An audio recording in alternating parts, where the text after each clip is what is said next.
Have you ever been to the bank and wondered why the teller put your check on hold?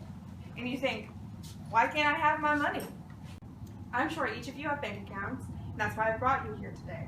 And heard your check needs to be placed on hold. And you've always wondered, well, why? I'm here today to teach you about Regulation CC. It's also known as the Funds Availability Act. It's located on the Federal Reserve's website, and it's in Section 229. I have worked at a bank for over 4 years as a head teller. I've been responsible for following this policy and also educating others about this policy.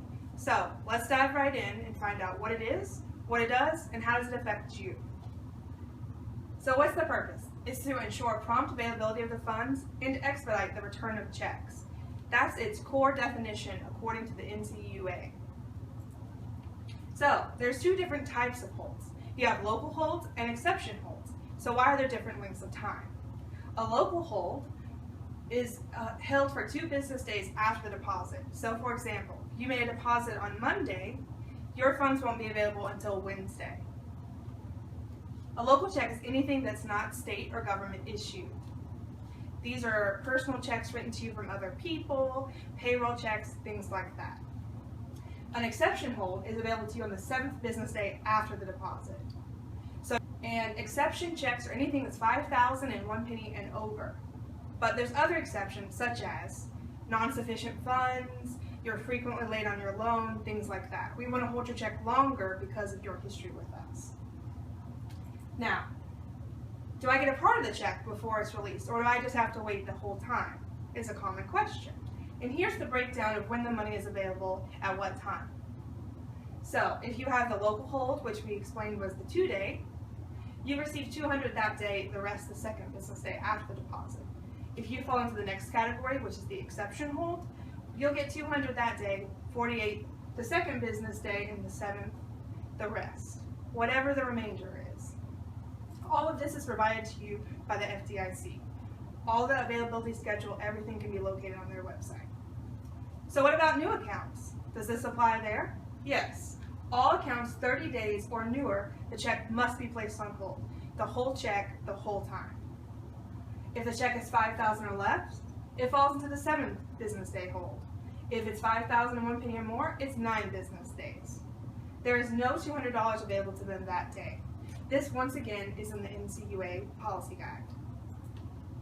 So, you just said, I didn't get $200, and then you said I got it. So when do I get it?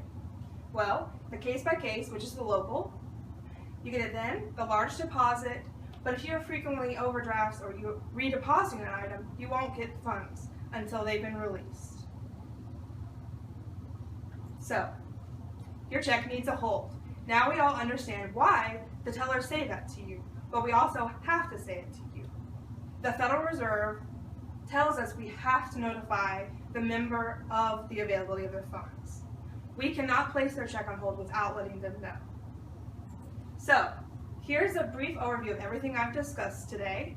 This is the schedule, things about new accounts, other accounts, that $5,000 limit that I was discussing. Does anybody have any questions today? I have a question. Yes? Do all credit unions and banks use this procedure?